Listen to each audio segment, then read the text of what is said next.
संगीत। ये कहानी इतिहास के पन्नों में कहीं गुम हो गई थी।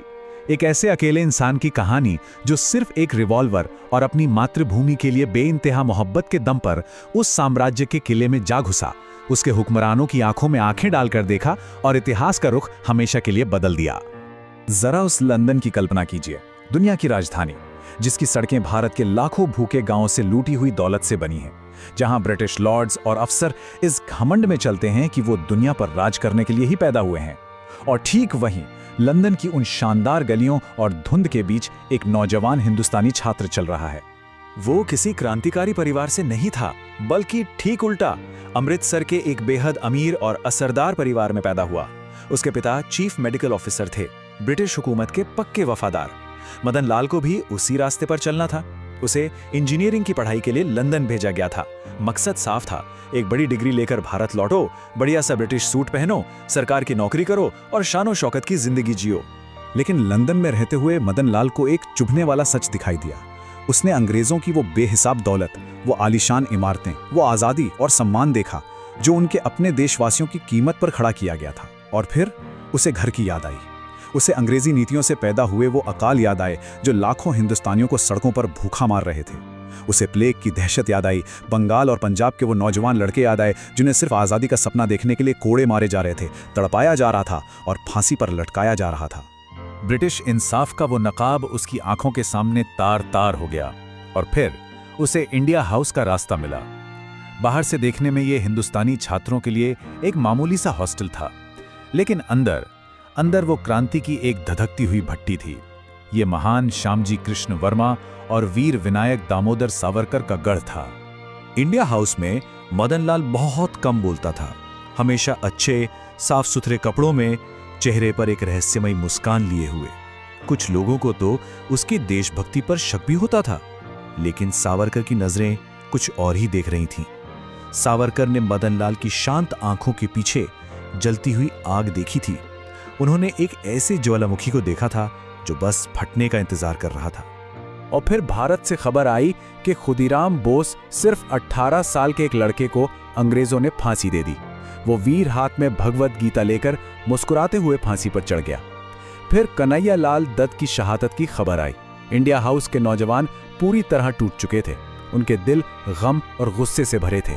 वो बैठकें करते, प्रस्ताव पास करते, आग उगलने वाले लेख लिखते, लेकिन मदन लाल ढींगरा एक कोने में चुपचाप बैठा रहता।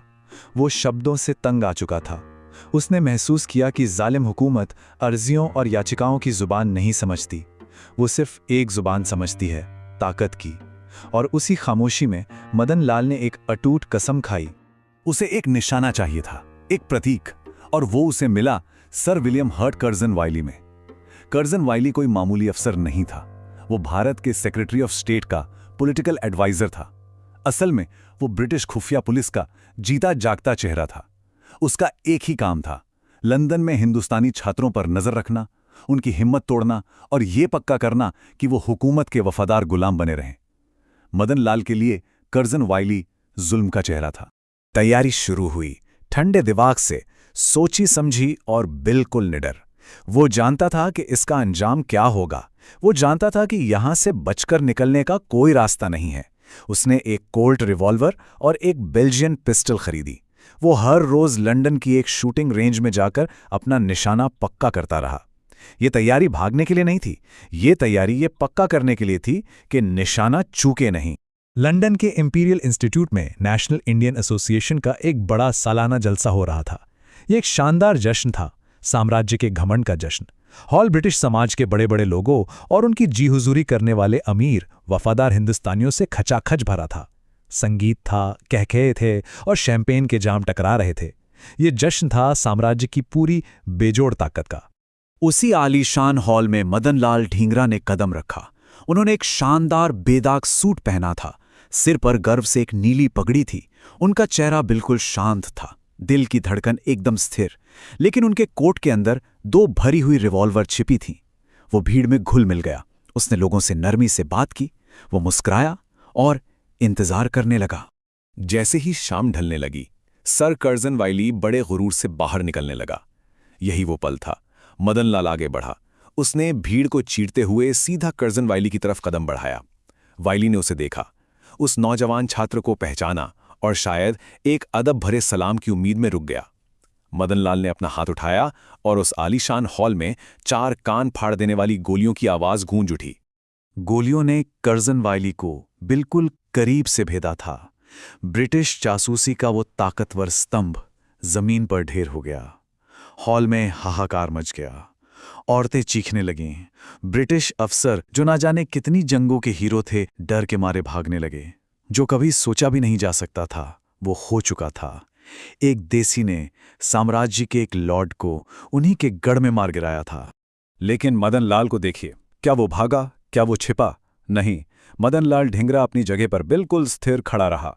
उसने धीरे से अपनी रिवॉल्वर अपनी कनपटी पर रखी। पकड़े जाने से बेहतर जान देने का इरादा था, लेकिन किसी ने उसे पकड़ लिया। उसे घेर लिया गया, जमीन पर पटक दिया गया, पीटा गया और गिरफ्तार कर लिया गया। जैसे ही पुलिस उसे घसीट कर ले जा रही थी, उसके चेहरे पर एक शांत गहरी मुस्कान लौट आई। उसने वो कर दिया था जो वो करने आया था। उसने उस दरिंदे के दिल में एक घाव कर दिया था। कत्ल की खबर ने लंदन की सुबह की शांति भंग कर दी। ब्रिटिश प्रेस पागल हो चुका था, लेकिन मदनलाल ढींगरा की असली महानता उस कत्ल में नहीं, बल्कि उसके बाद जो हुआ उसमें है। जब उसे कोर्टरूम में लाया गया तो ब्रिटिश जज को उम्मीद थी कि एक टूटा हुआ, कांपता हुआ लड़का रहम की भीख मांगेगा, लेकिन इसके बजाय उन्होंने एक राजा को देखा। मदनलाल ने ब्रिटिश अदालत के अधिकार को मानने से ही इनकार कर दिया। उसने एक साफ और बुलंद आवाज में ब्रिटिश जज से कहा, मैं अपनी सफाई में कुछ नहीं कहना चाहता, बल्कि सिर्फ अपने काम के इंसाफ को साबित करना चाहता हूं। मैं मानता हूं उस दिन मैंने देशभक्त हिंदुस्तानी नौजवानों को दी जाने वाली अमानवीय फांसी और देश निकाला का एक मामूली सा बदला लेने के लिए अंग्रेजी खून बहाने की कोशिश की। कोर्टरूम में मौत जैसा सन्नाटा छा गया। उसने आगे कहा, मेरा मानना है कि एक देश जिसे विदेशी संगीनों के जोर पर दबाकर रखा गया हो, वो हमेशा जंग की हालत में होता है। चूंकि एक निहत्थे देश के लिए खुली जंग लड़ना नामुमकिन कर दिया गया है, मैंने अचानक हमला किया। चूंकि मुझे बंदूकें रखने की इजाजत नहीं थी, मैंने अपनी पिस्तौल निकाली और गोली चला दी। अब अंग्रेज डर गए थे। वो अब उसकी बंदूक से नहीं, बल्कि उसके विचारों की ताकत और उसके तर्क से डर रहे थे। फैसला तो पहले से ही तय था। जज ने उसे फांसी की सजा सुनाई। मदनलाल ने अपनी मौत की सजा सुनी और फिर उसने सीधे जज की आंखों में देखा। उसकी आंखों में बगावत की आग जल रही थी। शुक्रिया माय लॉर्ड, उसने कहा, और उसकी आवाज में जरा भी डर नहीं था। मुझे इस बात पर गर्व है कि मुझे अपने देश के लिए अपनी तुच्छ जान कुर्बान करने का सम्मान मिल रहा है। 17 अगस्त 1909, Pentonville jail, London. Madanlal Dhingra अपनी कोठरी से बाहर निकला। वो एक दूल्हे की तरह पूरे आत्मविश्वास से चल रहा था, जो अपनी दुल्हन से मिलने जा रहा हो। उसका चेहरा चमक रहा था। फांसी का फंदा पहनाने से पहले उसने अपने देशवासियों के लिए एक आखिरी अमर संदेश छोड़ा, जिसे चुनौती के नाम से जाना जाता है। हिंदुस्तान को इस वक्त बस एक ही सबक सीखने की जरूरत है, और वो है मरना सीखना। और ये सिखाने का एक ही तरीका है कि हम खुद मरकर दिखाएं। इसलिए मैं मरता हूं और मुझे अपनी शहादत पर गर्व है। उसने अपनी आंखें बंद की। उसने अपनी मातृभूमि का चेहरा याद किया और फुसफुसाया, वंदे मातरम। अंग्रेजों ने उसके शरीर को जेल की दीवारों के अंदर ही चुपचाप दफना दिया, इस डर से कि कहीं उसकी कब्र एक तीर्थ न बन जाए। लेकिन वो गलत थे। उसकी गोली की आवाज़, उसके आखिरी शब्दों की हिम्मत समंदर पार कर गई। वो आवाज़ पंजाब में एक नौजवान लड़के के कानों तक पहुंची, जिसका नाम था भगत सिंह। वो चंद्रशेखर आज़ाद के कानों तक पहुंची। मदनलाल ढींगरा ने सिर्फ एक ब्रिटिश अफसर को नहीं मारा था, उसने हिंदुस्तानियों के दिलों से ब्रिटिश साम्राज्य का खौफ मार दिया था। आज हम एक आज़ाद देश की हवा में सांस लेते हैं, लेकिन ये आज़ादी मुफ्त में नहीं मिली थी। इससे मदनलाल जैसे लोगों के खून और बलिदान से खरीदा गया था, जो अंधेरे में चले गए ताकि हम रोशनी में जी सकें। उसका नाम याद रखें, उसका चेहरा याद रखें, उस 25 साल के शेर को याद रखें जो लंदन के दिल में गया और जमीन हिला दी। मदनलाल ढींगरा, भारत के अमर सपूत।